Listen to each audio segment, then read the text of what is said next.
faktor punca? Just let me give you the statistic first. Yang functioning pun perlu kita sediakan satu jalan. Autisma sekarang sedang mengalami peningkatan yang sangat hebat. Peningkatan berlipat-lipat. Boleh hidup berdikari. Sebab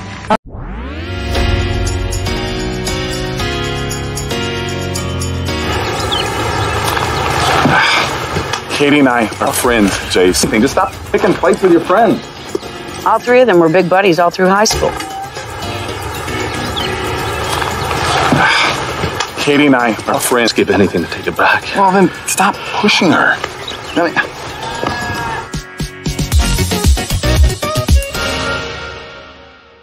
Dalam dialog minggu ini, tetapi tidak mahu lagi nyanyi kat rumah ni yang diadakan oleh Ludwig yang lalu, saya terus menziarahi dan juga untuk polis yang negara mereka kekal terbela di dalam pembuatan oleh Muhammad Najib Razak, Citus Enggol Muhammad Hafiz bin Abdul Wahab, Liana Muhammad Airul Fahmi. Saksikan dialog Rabu ini jam 9.30 malam di TV1. Pun dah mencukupi. InsyaAllah kalau kita pergi kerja, InsyaAllah dia nak menjelajah seluruh Malaysia. Okey, kan? jadi penjelajahan. Dia pun ala-ala workshop juga style dia. Ini sebenarnya dalam rahsia. Kita akan terus war-warkan bagaimana anda nak menyertainya, tapi dalam rahsia 3K, kita nak mengetahui keadaan enjin kita. Kita nak tahu kita tengah joget macam mana tadi. mula dari seminar 3K nanti, kita akan terus war-warkan bagaimana anda nak menyertai. Kita akan terus war-warkan bagaimana.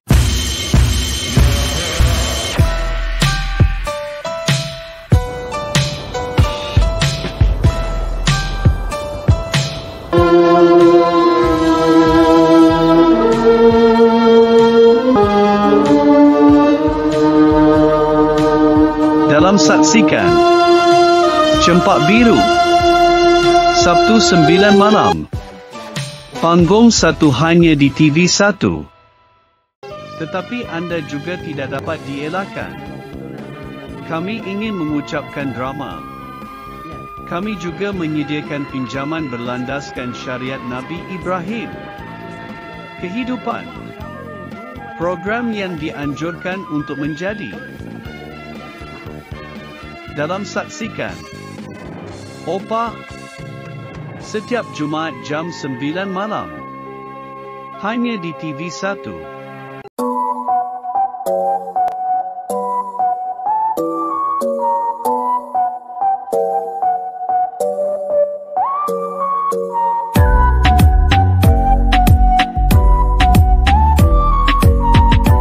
Dalam saksikan Mino Bola Panduan Tangani 2012 Jumaat hingga Ahad pukul 4 petang TV1.